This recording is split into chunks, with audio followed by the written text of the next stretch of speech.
Okay, at tanghali na nga po. So pinabili ko muna sila bato ng ng bigas at saka ulam ko palengke. Naubusan na tayo ng bigas dito. So ay nahihinog pa ng mangga, oh. Mga nalalagdag. Bili kong manok. Sabi ko magtitinola kami. Nakita ko yung papaya kahapon, sarap ako itinola.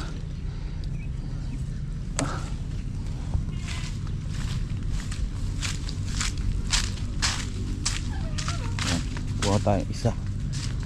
Then magkuhan tayo ng malunggay, sili. So kompleto na.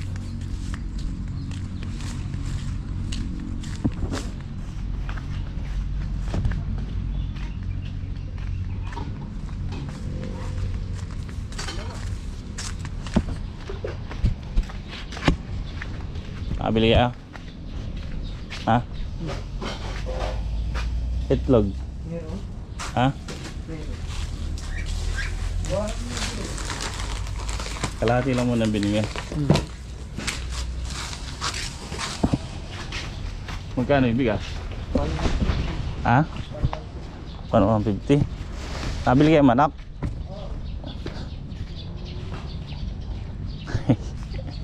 Titinola tayo, ganda ng tao ng ng malunggay sarap na ito.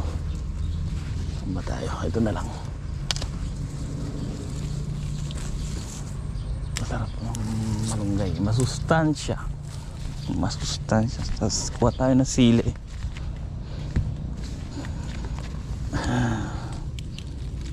Sili,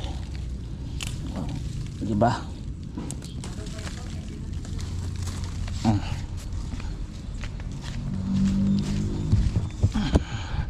Yalo ba yung nubong kaya na papaya? Ha? Yalo yan? Hindi. Ayan na lang. Isa lang. Tila rin mo yung manok. Asan ba?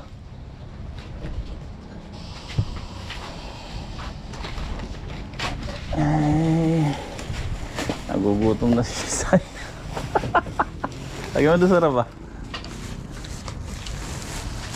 Kaya mo ba tila rin ta? Tawain naman sibuyas. Alam luya? Ay, hindi na nakalimutan. Nare, luya. May papipili. Bumili ang kape? Ayun na. Sige, bili yan. Nang bibili? 10 piso kahit lang, 10 piso. Nang bibili? Doon sa Mercury. Tindahan. May nagtitinda lang sa tabi. Luya. Luya lang. Kahit dyan, kaiwan, kay Gurame. Kaya doon sa kabila. Kang, tila rin. Ayaw, sige, ako na lang. Nagluluto tayo ng may gamot yung kamay ko eh. Karing manok.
Ayan, naputol na yung vlog natin.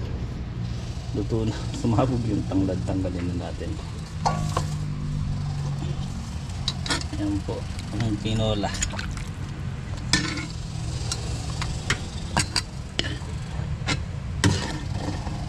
Tinolang manok.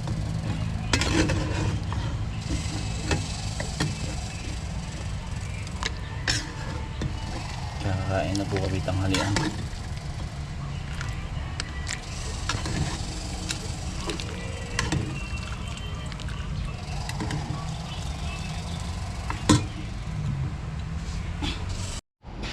Kain po.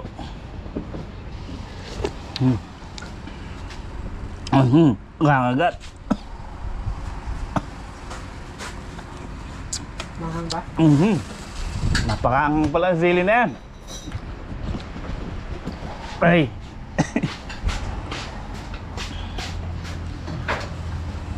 Nangangagat.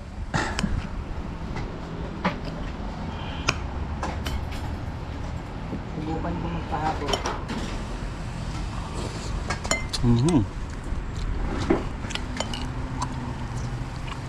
Kain po.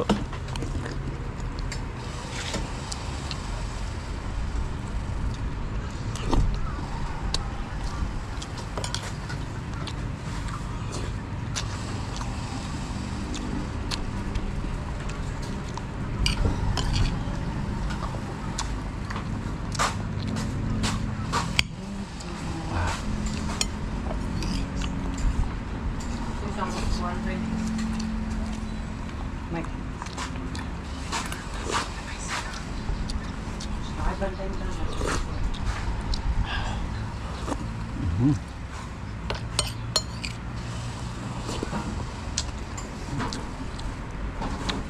Sarap.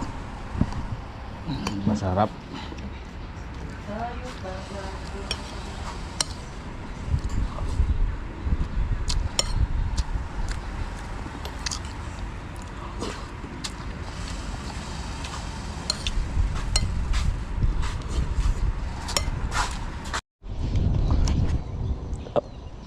Okay po, at ito na. Ha? Ang baligtad?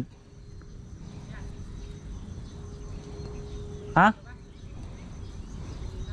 Ito yung tanim eh.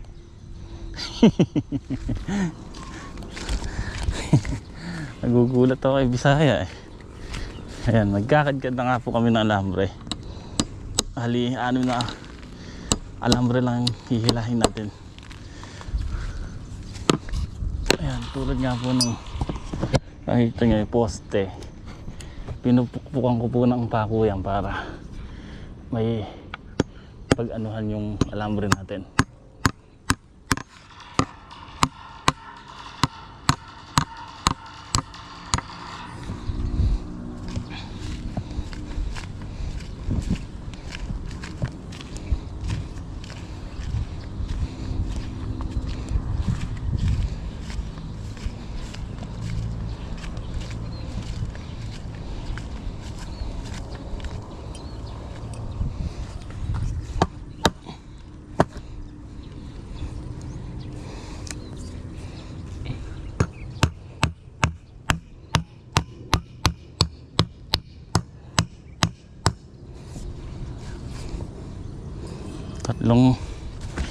Tatlong poste lang naman yan eh.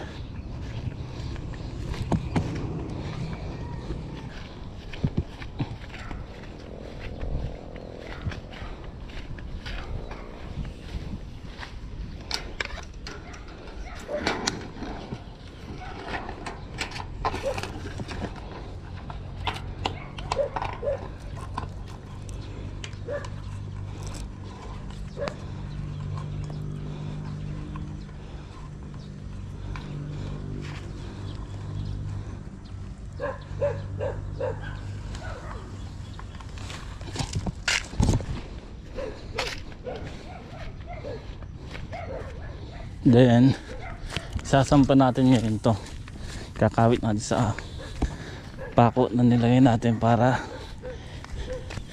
hindi maginhawang, para maginhawang hilahin.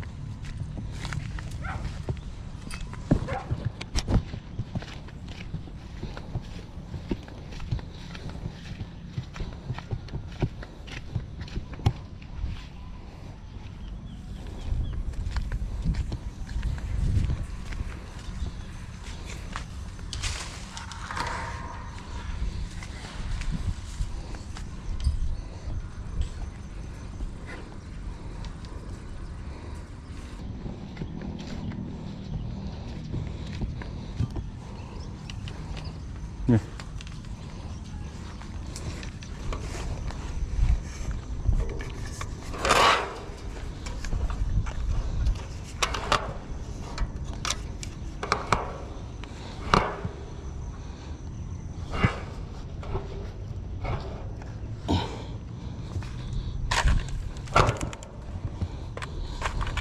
Okay na.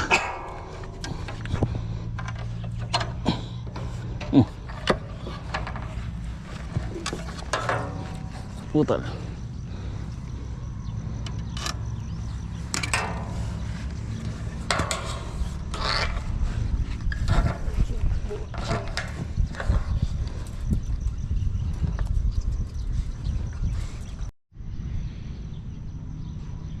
Bali, yan nga po mga katong. Inuuna lang namin lagyan ng alambre. Itong tapat ng may tanim. Itong gitna wala pa po yan. Kahit dun sa malalaki wala yun. Madali na yun sa huli na lang. Importante yung may mga tanim tulad nito. Ayan, gumagapang na nga po.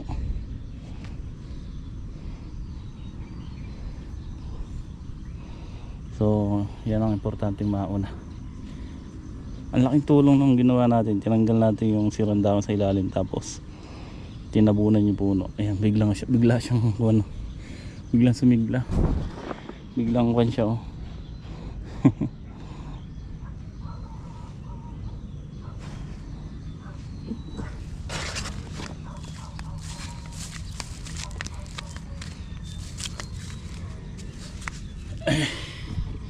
So, kinulang pa ng dalawang alambre. Sabi ko, kunin na lang yung kinuha namin sa sitaw. May isang rolyo pa tayo. Saktong-sakto naman dito yan, kasi yung mga gitna niyan ala pa. Ayan, obligado natin lagyan to. Itong may kaya lang malalagyan din natin ng bukawi yan, kasi mababa yung hindi naman umabot yung mga tulos ng kamatis. So sa huli na yan, kasi importante muna yung may tapat ng tanim, para at least pag sinilagyan natin yan, matibay yan mga katongs yan. So sa susunod, dyan naman natin itutundos yung pampalaya kahit sa kabila. Ayan, yung mga pagitan sa gitna. So hindi muna natin pinanay, kasi kinapalan na lang natin yung yung tanim doon sa isang tudling, pero malayo ang pagitan niya.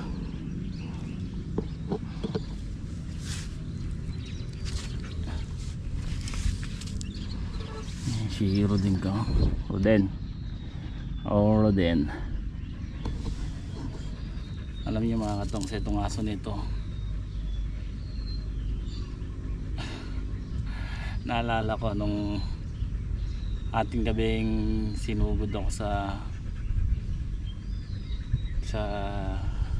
emergency. Kaming dalawa lang ni Mrs. nakasakay sa tricycle. Talagang sumunod siya hanggang nakita niyo naman sa may malayo po yung kanto sa may highway papasok sa bukid, hanggang sa kanto sa highway sumunod to. And then pagtawid namin kasi ng highway, sumunod, nasagasaan ng kotse. Talagang humahabol siya sa akin.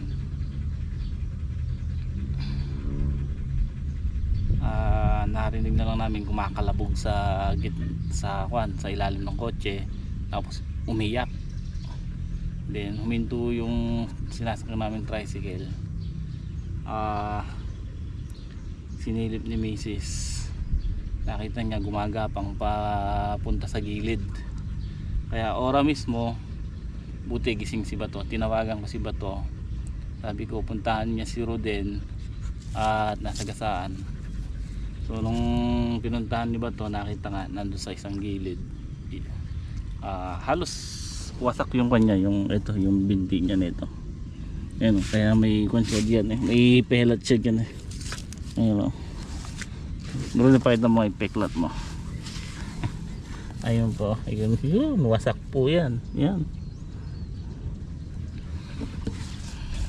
Talagang mahal na mahal ako ng aso ko nito. Sabi ko nga, buti pa si Rodin eh. Dinadamayan ako.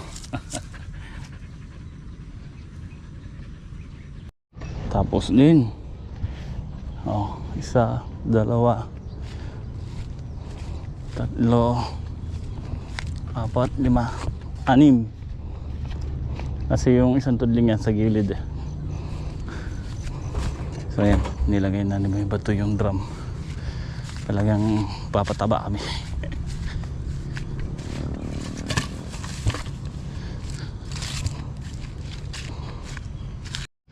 Okay po, ayan.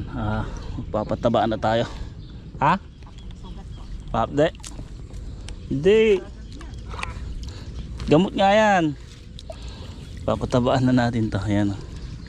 Isang lata ng ligo. Isang puno. Unang pataba.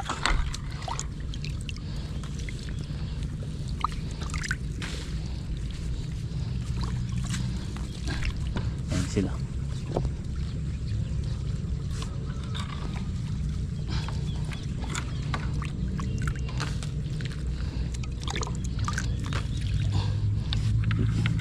Puno yung lata na.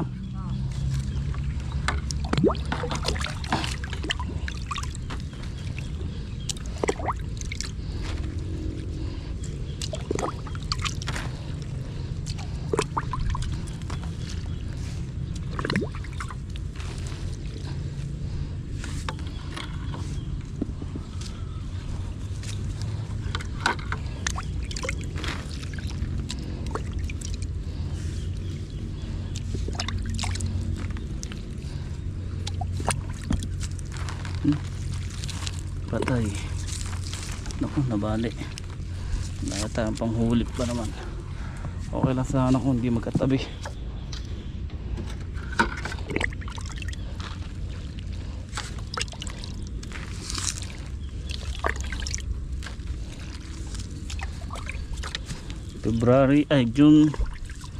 June 13, unang pataba.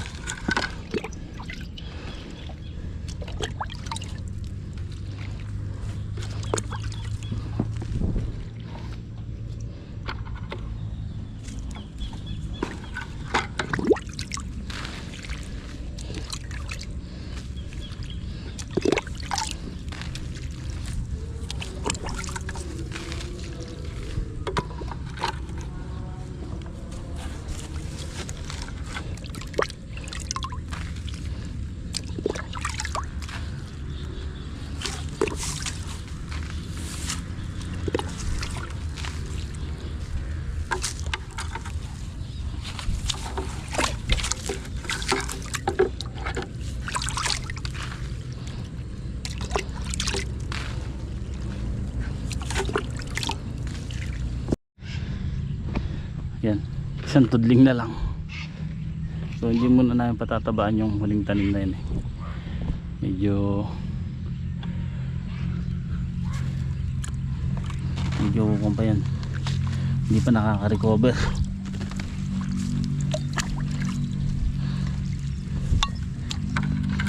Ay.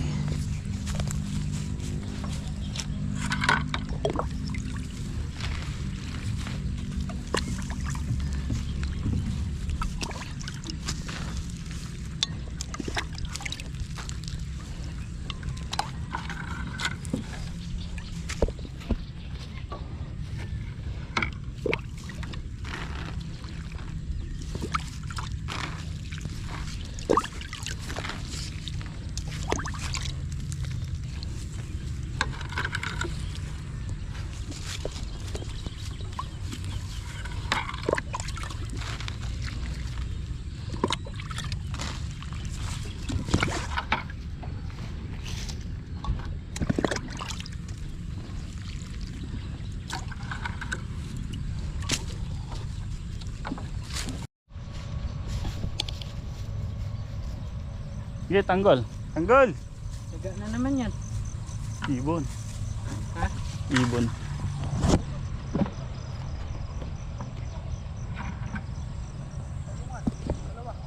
Saan? Si Aso yun eh. Aso.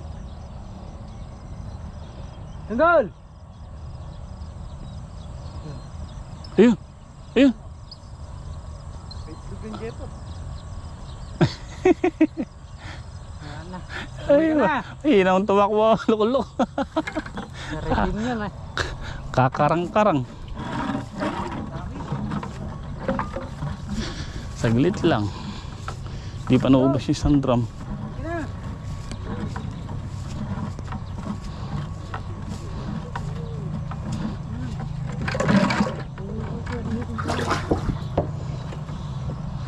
Kunin mo para malipat natin to. Kunin mo yung isali mo sa timba para malipat yung drum. O kayang buhatin. Doon, sa gitna. Doon tayo.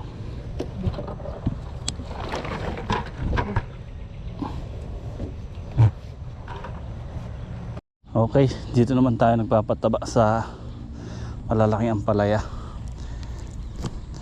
So yan, gamit natin Argentina.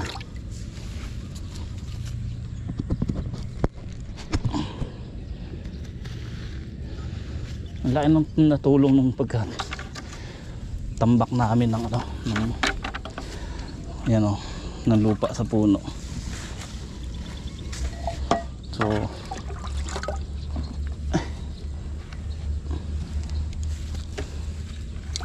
kahit yung mga maliliit dati ay ano, mano siya kaagad.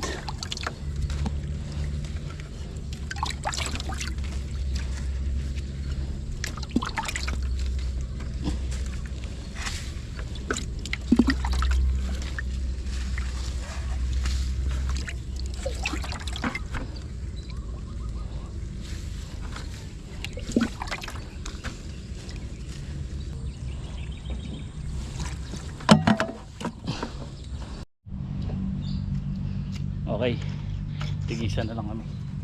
3 timbahan na lang siguro to.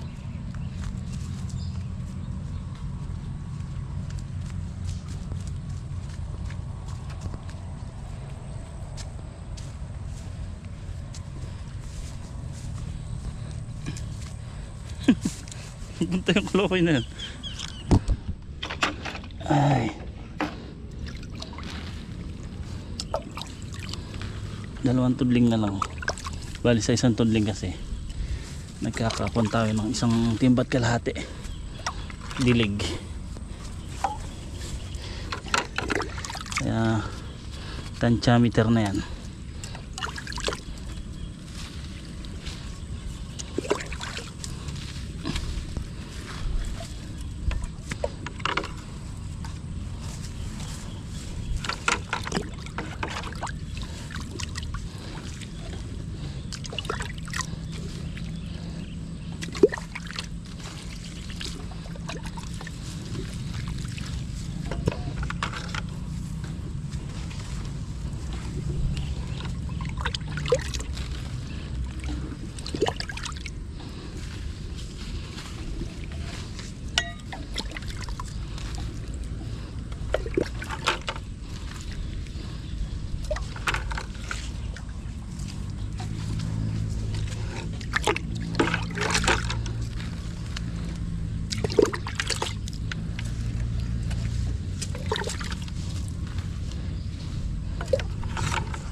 Okay, ayan, tapos na rin kami.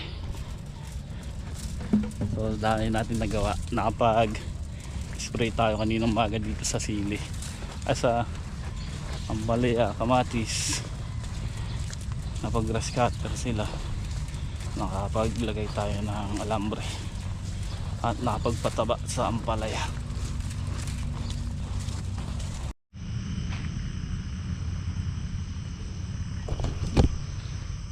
Okay po mga katong, so yan.